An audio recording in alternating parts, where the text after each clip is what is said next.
NIA को अंतर्राष्ट्रीय साजिश का शक है इस पूरे मामले में। उमेश कोहले मर्डर केस में एनआईए ने एफआईआर में कोहले हत्या को लेकर साजिश का जिक्र किया है। एफआईआर के मुताबिक कोहले की हत्या का जो मकसद था वो दहशत फैलाना था। एक समुदाय को कैसे आतंकित करने के लिए कोहले की हत्या की गई। एनआईए उमेश कोहले हत्याकांड में अंतर्राष्ट्रीय लिंक की भी अब जांच कर रही है। इससे पहले भी आपको बताया पीएफआई के कुछ ऐसे सदस्य जिनसे पूछताछ भी हो रही थी और अब ये बड़ा खुलासा है, बड़ी अपडेट है इस पूरे मामले में। अंतर्राष्ट्रीय लिंक की भी जांच एनआईए कर रही है। एफआईआर में एनआईए ने ये मेंशन किया है कि अंतर्राष्ट्रीय साजिश इसमें हो सकती है।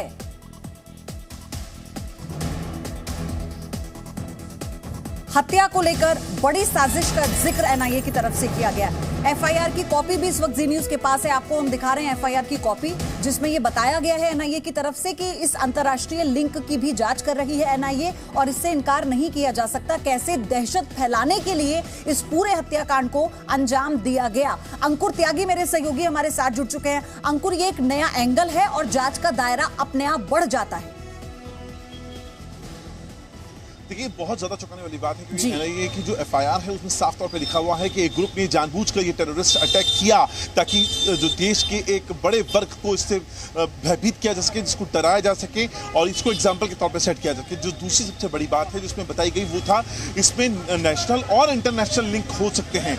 ये एक सबसे बड़ी बात है क्योंकि दोनों पॉइंट इस पे हैं जिसने क्योंकि हमने इससे पहले भी देखा था कि जिस तरीके से उदयपुर की घटना के अंदर पाकिस्तान का एंगल निकल के आया था, उसके बाद अमरावती में भी लगातार इसी बात का शक एनआईए को लग रहा है। पीएफआई के कुछ लोगों से जरूर पूछताछ जरूर की गई, लेकिन इसके अलावा अभी उस एंगल को निकालना बहुत जरूरी है जहां पर नेशनल और इंटरनेशनल लिंक होने की बात एनआईए को लगती है जो उन्होंने एफआईआर में रखी है।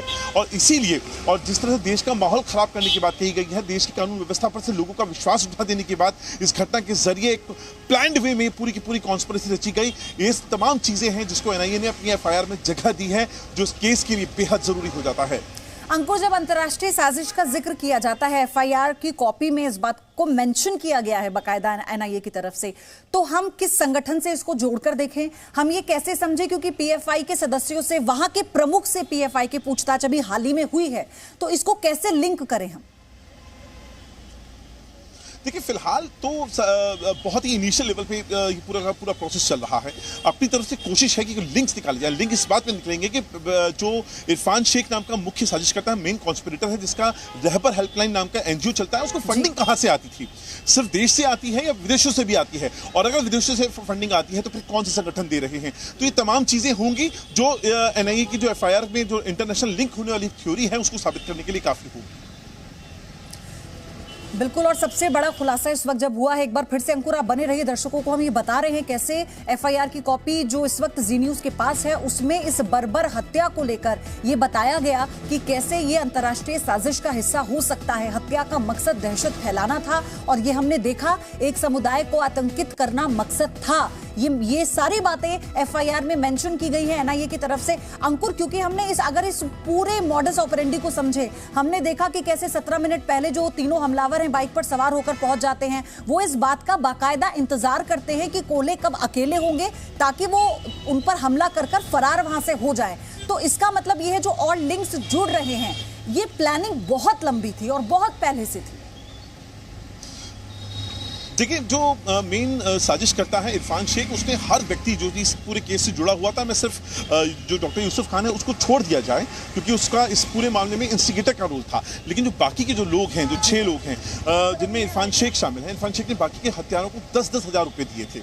अब ये फंडिंग कहाँ से आई, इस बात की भी जाँच की जा रही है। इसके अलावा प्लान्ड वे में 2 लोग एक तरफ एक बाइक पर खड़े रहेंगे, 3 लोग एक तरफ खड़े रहेंगे।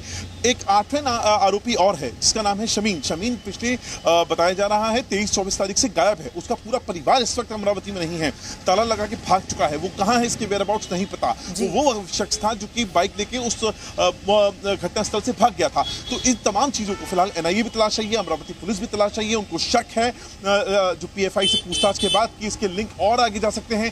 फिलहाल पूछताछ के स्तर पर बातचीत है, लेकिन जरूरी है अगर कोई चीज कंक्रीट रूप में कंस्ट्रक्टिव प्रूफ के तौर पर निकल के आती है तो कार्रवाई उनके खिलाफ भी होगी। तो फिलहाल तो एनआईए और अमरावती पुलिस दोनों मिलकर इस छानबीन में जुटी हुई हैं कि क्या ये 8 लोग ही इस पूरी कॉन्स्पिरेसी के लिए जिम्मेदार हैं या और भी बड़े संगठन हैं जिनका जो जुड़ाव है। लेकिन जांच का दायरा जिस तरह से बढ़ रहा है तो बहुत स्वाभाविक है कुछ और नाम इससे जुड़ने लगे, कुछ और नाम इसमें शामिल हो। आपका धन्यवाद अंकुर, आगे भी इस बड़ी खबर पर आपसे अपडेट लेते रहेंगे।